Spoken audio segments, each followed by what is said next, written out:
তিন সন্তান সহ স্ত্রীকে রেখে বাগ্নিকে বিয়ে করলো স্বামী।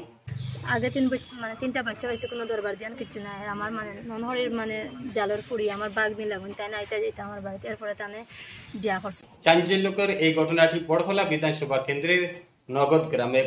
অসহায় গৃহবধূর বিয়ে হয়েছিল 15 বছর পূর্বে শফিকুল আলী মজুমদারের পুত্র নজরুল ইসলাম ওরফে রঞ্জুর সাথে। বেগম মজুমদার জামাইয়ের বাসা বড় কলা, চলিয়া গেছে কোনো বেজাল জান্নাত ইসলাম লস্কর আর ডাকন রঞ্জু শফিকুল আলীর ছেলে।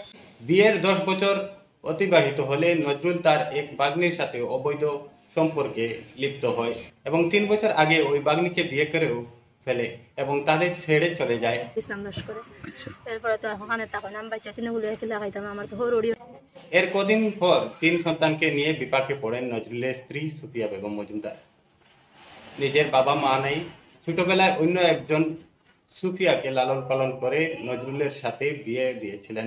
আমার মা বাবা নাই, আর কোনো সারা নাই, নিজের তো নাই, ফালা মা বাবা, তারা আমার কাছে সাহায্য করে বাচ্চা তিনগুলো লইয়া। তার যাওয়ার বর্তমানে জায়গা নেই। এমত অবস্থায় খিদের তাগিদে সুফিয়া 3 সন্তানকে নিয়ে শিলচরে এসে মানুষের বাড়িতে কাজ করে দিন যাপন করতে শুরু করে। আগে আর কি ওখানে আসলাম, জিও বড়খোলা নগদ গ্রাম আসলাম, তো আমি বাচ্চা দিয়ে খাওয়ার কোনো আমার সারা নাই। ও আমি আইসি শিলচার মেয়েরপুর, ফার্স্টে আসলাম মধুরবন আওয়ার পরে থেকে বাদে আইসি শিলচার মেয়েরপুর আইসি আওয়ার পরে কদিন বাদে তারা আমার আর ওলা যন্ত্রণা দিন বাচ্চেনতেও আমার যন্ত্রণা দিন, খাবাইতে পারে না, তারা কষ্ট ফুরাইতে পারি আর না। কিছুদিন আগে সুফিয়া অসুস্থ হয়ে পড়ে।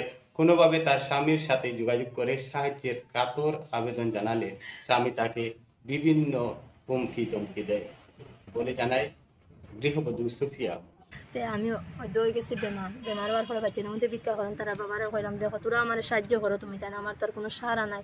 এরপরে আমার গালাগালি এসে করছো জামাইয়া যে একটা বেটি বিয়া করছো নকটা ওটা হচ্ছে খালান যদি তুই না আসতে তোরে আমরা ফারিয়া তৈমু আগের ফেরা তার বাবাও আমার মারপিট করছে। এদিকে অসুস্থ হয়ে পড়ায় সুফিয়ার সন্তানরা দুমুঠো খাবার ও মার ঔষধের জন্য ভিক্ষাবৃত্তিতে লিপ্ত হয়। সরকারিভাবে চিকিৎসার জন্য চাই সরকারি নথিপত্র, কিন্তু তার নথিপত্র নজরুলের হাতেই রয়েছে। ও আমি গেছি, এখন তো একলা যেতাম কিনা আমার বাচ্চা তিনগুলো লিয়ে গেছি, ওলা খুঁজে হয়েছে টেকা লইয়া গাড়ি ভাড়া নাই। যাওয়ার পরে আমি অন্য রাস্তার মাঝে ওটা আমার কাগজ যখন কেস মামলা করবার কাম নাই, আমার কাগজ যখন তাহলেও আমি তার বাচ্চা নিয়ে খাইতাম কিনা, কাগজ বানাইতাম কিনা।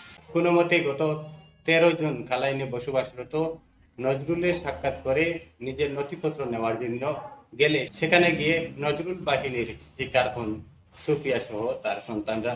তাকে নথিপত্র দিবে বলে তার দোকানের ভিতরে নিয়ে শাটার লাগিয়ে সুফিয়ার সাথে শ্লীলতাহানি করে নজরুল ও তার সাঙ্গপাঙ্গরা। এরপরে আমার ভিতরে হারাই ডাকি চোখে দিব কাগজ কই আমায় সামানের বাদে শাটার ফেলাইছ। একটা ছেলে আসলা আর একজন থানে লইয়া আর টোটাল 6 জন আসলা। তো 4টা ছেলের চিনছি না, থানে তো চিনি আমি আমার জামাই আর মাসুমে আমার লাস্টে তারা মারার পরে আমার ভিতরে হারাইছে ওলা রুমে এখানে আছে আসাম টাইপের 2 রুম, তো এক রুমের ভিতরে হারাইয়া কাপড় পরে আমার টানিয়া খাইয়া আর ওলা আমার নোয়াইয়া রাখছে ওলা গর্জনা ধরে। এরপর আমি কিলা শক্তি আল্লাহ আমার দিচ্ছিল, আমি ছুটিয়ে সাটারও বাড়েছি এদিকে আসতে কাপড় আমার খারাপ। এরপর সুফিয়া কালাইন থানায় অভিযোগ জানাতে গিয়ে সেখানে অচেতন হয়ে পড়লে কালাইন পুলিশ তাকে শিলচর মেডিকেল কলেজ ও হাসপাতালে প্রেরণ করে। সেখানে চিকিৎসার পর গুঙ্গুর পুলিশ ফাঁড়িতে একটি এজাহার দায়ের করেন সুফিয়া। ঘটনাটি যেহেতু কালাইন থানাধীন, তাই গুঙ্গুর পুলিশ মামলাটি কালাইন থানায় স্থানান্তর করলে সেখানে মামলাটি নথিভুক্ত করা হয়। এজাহার মতে 6 জনের বিরুদ্ধে 4টি ধারায় মামলা নথিভুক্ত হয়েছে।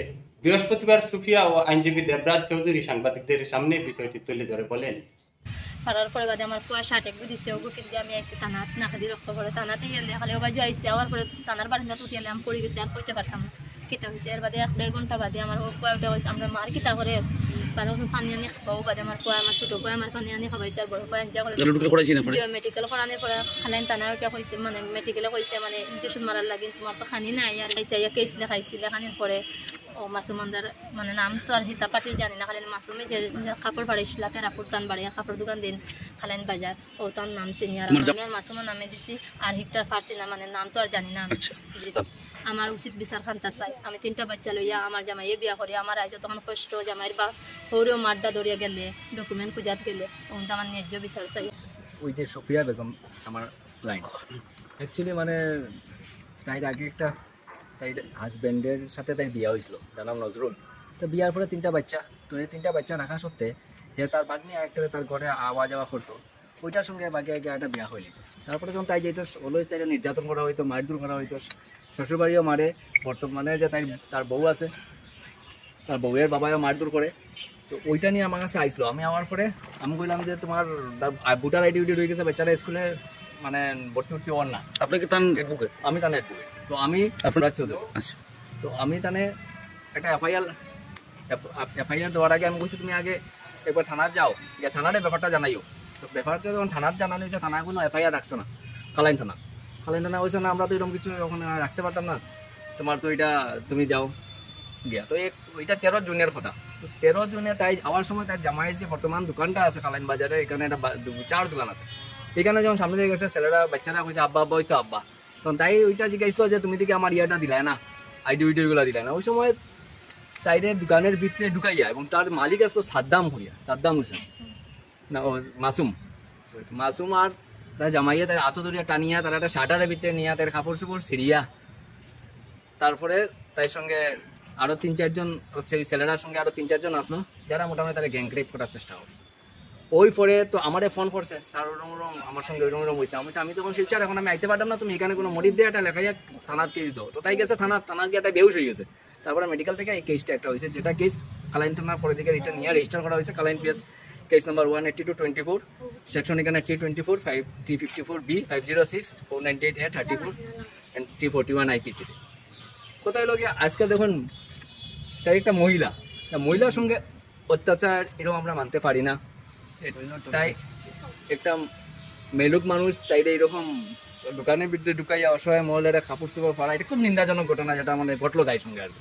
তাই গরিব মানুষ তাই ইয়ে করা নাই, থানাতে আশ্রয় নিছে। এখন আমি ওইটা কইম যে আইনত যতটুকু ইনভেস্টিগেশন আছে ওইটা করাও, তাই সঙ্গে পুলিশের ফোন নাম্বার নিশ্চয়ই আছে এফআইআরের মধ্যে, কন্ট্যাক্ট করিয়া তার যতটুকু তদন্তটা চাই আপনারা আছে ওইটা, যে ওইটা একটু আপনারাও একটু খেয়াল করিয়া এটা একটু ইয়ে করিয়া দেখুন, যাতে এই অত্যাচারটা যাতে, কারণ এরকম যদি একজনের সঙ্গে অত্যাচার হয় তো এটা খালি ক্রাইমটা বাড়তে থাকবে, ক্রাইমটা যাতে বন্ধ হয় আর কি। একটা মহিলার সঙ্গে এরকম অত্যাচার আমরা মানতে